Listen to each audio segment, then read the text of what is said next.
Brett Favre situation, man. Yeah, that's a strange one. Yeah, it really is. So right now, Brett Favre is he's actually under investigation for basically stealing money. Let me start here. Back when the hurricane came, what was the big hurricane? Hurricane Katrina.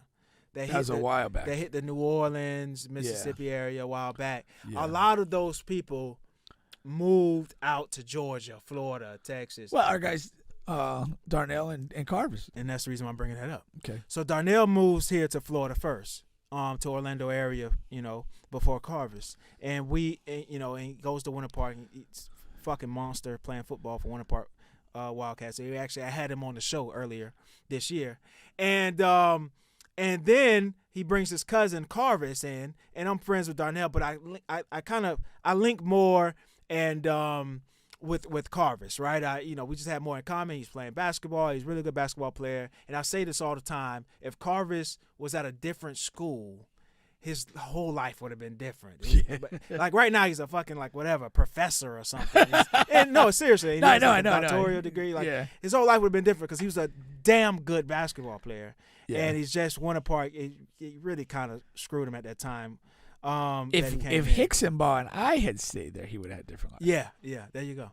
And so me and Carvis used to get into arguments. Carvis and I have it, I don't know, all the time about who came from a poor place. And we were arguing about this every single day. And he's coming from Mississippi. And I'm coming from Meadville. I'm like, yo, no, man, listen. And we argue about this every single day. But Mississippi, literally, is the poorest place, is the poorest state in the United States, in the country. And Brett Favre, who is this renowned quarterback who's now retired, he's stealing welfare money from Mississippi, a place that he's from, right? Which is the poorest place in the country, right? Like what's kind of level of a scumbag? He takes it's like the reverse of Robin Hood. It takes over $1 million to build a volleyball stadium. What? What? I thought it was for speeches he didn't give. No, he paid back excess of whatever. I think $300,000 or $400,000 for speeches he didn't give. Okay. When they talked about yo, you're not paying money back, this and that for that. Well, he's like, I paid back X amount of money for speeches I didn't give. Right. So that's what. But there was a separate allocation that was used for a volleyball court. Yes. Okay. He's over $1 million on a volleyball stadium or whatever it is, gymnasium, just for volleyball. Now, I may not understand the concept of welfare funds, but I thought that was literally more basic, almost like food sustenance income type of stuff. Is it broader to encompass facilities?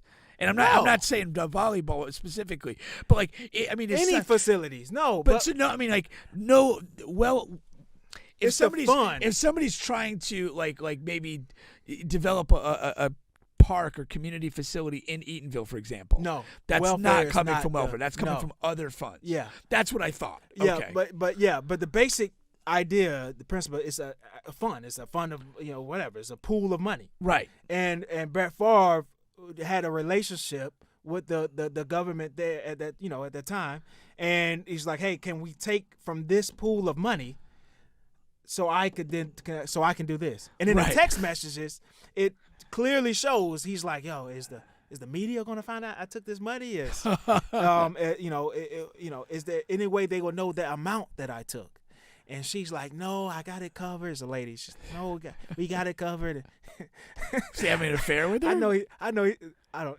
It's Brett Favre. After the masseuse and all that. No, but I'm thinking that's probably why you're in that situation. Maybe so. How else is he connected? I didn't even think about that. I don't know how he's connected to, but he's Brett Favre. When you're a fucking awesome superstar quarterback, relationships just come because people. He's from Mississippi. He's from there. He's a hero. Yeah. So that's going to form automatically. That's what my mind says. Yeah. Maybe he's fucking. Who knows? What's it when you said it was a woman and she's kind of oh no, I got to stay. I'm thinking he's fucking her. But what is he thinking today? Or whatever. The day he found out, she's fucking screwed me. Can't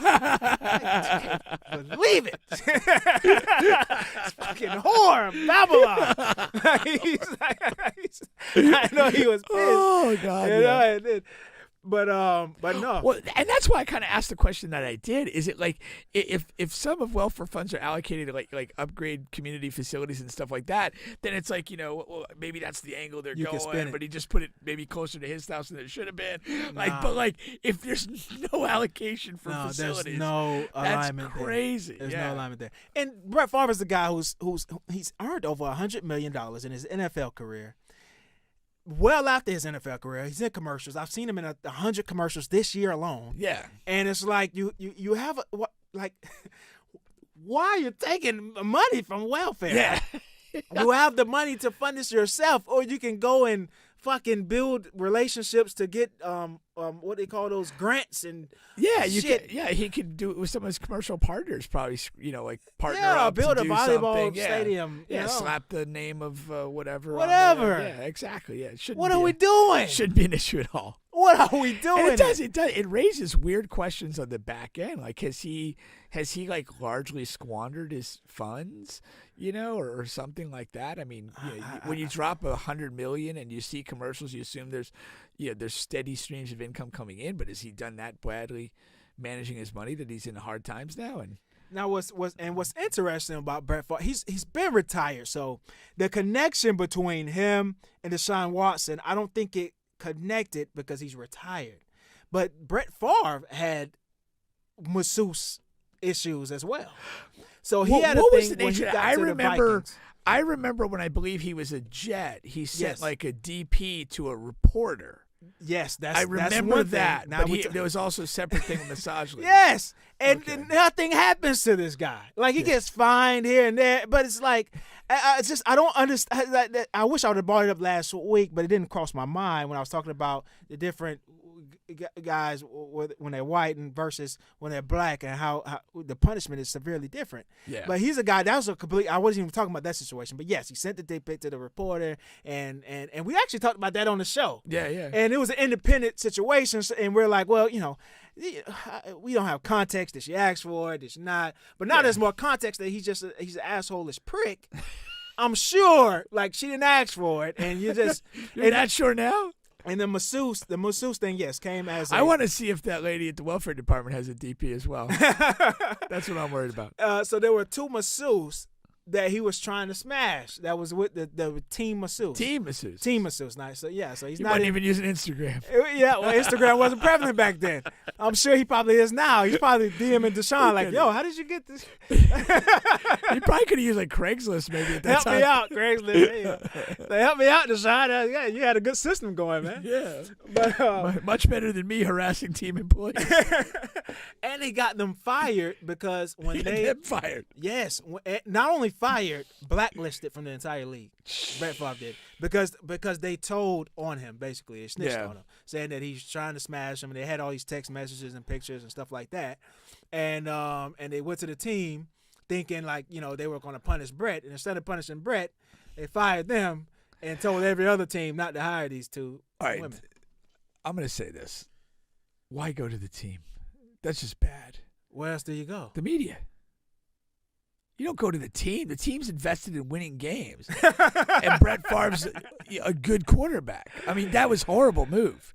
Yeah, you got to go to the media to create the storm so the teams now you got to create a problem for the team. You go directly to the team, they sweep your ass under the carpet and move on. You go to the media, then they heat up the team, they heat up Brett. It becomes a horrible story they don't want to deal with. I don't want to kill him for that because I think the natural instinct is just tell your manager what's going on. That you're uncomfortable, so you tell your manager, and then what happens is the manager probably goes up to. This is different, man. Yeah, it's not a regular job. No, if you go to your manager and like the best salesperson in your whole freaking company is the guy you're complaining about, it ain't going anywhere. Nah. You complain about like the weird guy who starts his workday at 10 and leaves at 1:30. Like, probably get him fired.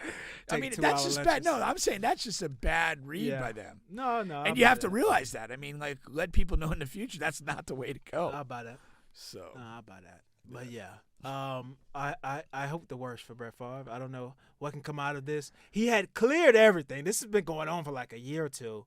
And just now, like a week or two ago, FBI is stepping in and saying they're going to investigate, but all because of the media pressure. Yeah, well, that's why I said before. Without that, they would have stayed out of it. Yeah, and no, I definitely. I mean, I would imagine criminal time's got to be on the table. It has to like be. prison time or what? I want him to donate 5 times whatever the fuck he did to the whatever welfare fund, to poor people in Mississippi, whoever missed out on that money. I need 5 times. Shannon Sharp had a really good take on this too. No, and for sure. And it touched on like what we were talking about. It's like, you know, when like a lot of these kind of like well-loved white guys do something shitty, it's completely minimized. It is. It's not, you know, it's not brought up. It's kind of ignored. And then, you know, then literally anything a prominent black athlete does negatively stays with him forever.